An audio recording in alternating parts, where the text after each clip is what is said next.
আজকে আমি আপনাদের একটা হাইড্রেটিং সিরাম তৈরি করে দেখাবো, যে একটা ক্রিমি টেক্সচার কিন্তু এর মধ্যে এসে গেছে।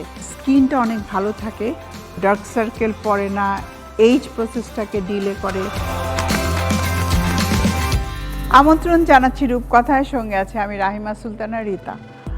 আজকে আমি আপনাদের একটা হাইড্রেটিং সিরাম তৈরি করে দেখাবো। শীতের সময় দেখা যায় আমাদের হাত পা মুখ খুব বেশি টানে, তো ওই সময়ে আমরা যেন হাতে পায়ে মুখে লাগাতে পারি এমনই একটি সিরাম আপনাদের তৈরি করে দেখাচ্ছি।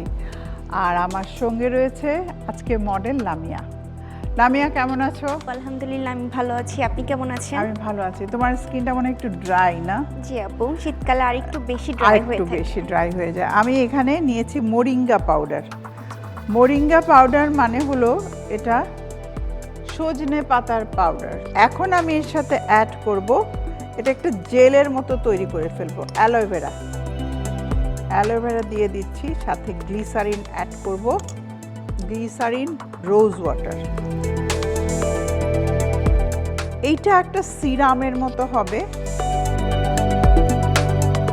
আমরা চাইলে এই ধরনের কিছুতে রেখে ব্যবহার করতে পারি। আমি মিক্স করছি, এই যে এই এটা আমরা হাতে পায়ে মুখে সব জায়গায় নেকে লাগাতে পারি। এইভাবে তৈরি করে এই যে একটা ক্রিমি টেক্সচার কিন্তু এর মধ্যে এসে গেছে। এটা একটা কাচের জারে করে আমরা রেখে দিতে পারি। আমি এই জারটাতে আপাতত নিচ্ছি।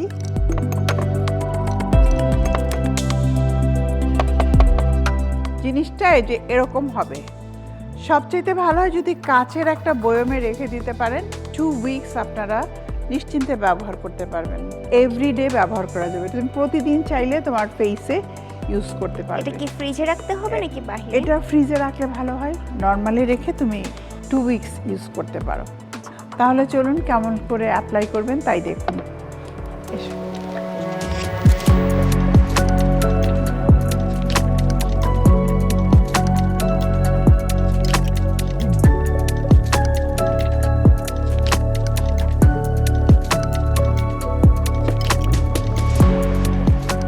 এইটা আমরা খুব সুন্দরভাবে, তুমি চাইলে হাতে লাগাও, তাহলে বুঝতে পারবে যে এটা কতটা স্মুথ এবং কতটা হাইড্রেটিং।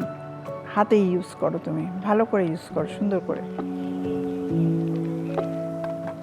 একদম সফট লাগছে না? জি একদম, খুবই কামিং এন্ড সুদিং একটা ইফেক্ট দিচ্ছে। তুমি চাইলে এটা ওভারনাইট রাখতেও পারো। জি, এটা মোরিঙ্গা পাউডার যেহেতু এর মধ্যে আছে, এটা স্কিনের জন্য খুবই ভালো। আর মোরিঙ্গা পাউডারটাকে আমি একদম মানে পাউডারের মতোই করে ফেলেছি। তুমি চাইলে ফেস নেক সব জায়গায় লাগাতে পারো এবং ওভারনাইটও রাখতে পারো, কোনো প্রবলেম নেই। এরপর একটু ময়শ্চারাইজার লাগিয়ে নিবে, ব্যাস। আর মাসাজ করে লাগালে আরও ভালো হবে, বিশেষ করে নেক এবং ফোরহেড, কপালগুলো।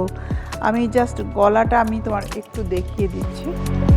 গলার দিকটাতে তুমি কেমন করে মাসাজ করবে, এই আপওয়ার্ড। হ্যাঁ, এই মাসাজগুলো হয় কি আমাদের ব্লাড সার্কুলেশন বাড়ে এবং এতে করে ফেসে অনেক বেশি যখন ব্লাড আসে তখন আমাদের স্কিনটা অনেক ভালো থাকে, ডার্ক সার্কেল পড়ে না, এইজ প্রসেসটাকে ডিলে করে। এটা আমি আর মুছবো না, যে দেখো জিনিসটা কত ভালো লাগছে। জি আপু, সাথে সাথে খুব অনেকটা অ্যাবজর্ব করে নিল, হ্যাঁ পুরাটাই। তো আশা করি তুমি এটা তৈরি করবে এবং লাগাবে, যেহেতু তোমার ড্রাই স্কিন। অনেক অনেক ধন্যবাদ আপনাকে আমাকে এত সুন্দর একটা টিপস দেওয়ার জন্য আর আমাকে এখানে আমন্ত্রণ জানানোর জন্য। তোমাকেও অসংখ্য ধন্যবাদ আমাকে সাহায্য করার জন্য। আশা করি বাড়িতে তৈরি করে ব্যবহার করবেন এবং এর সুফল নেবেন। দেখা হবে আবারও, ভালো থাকবেন।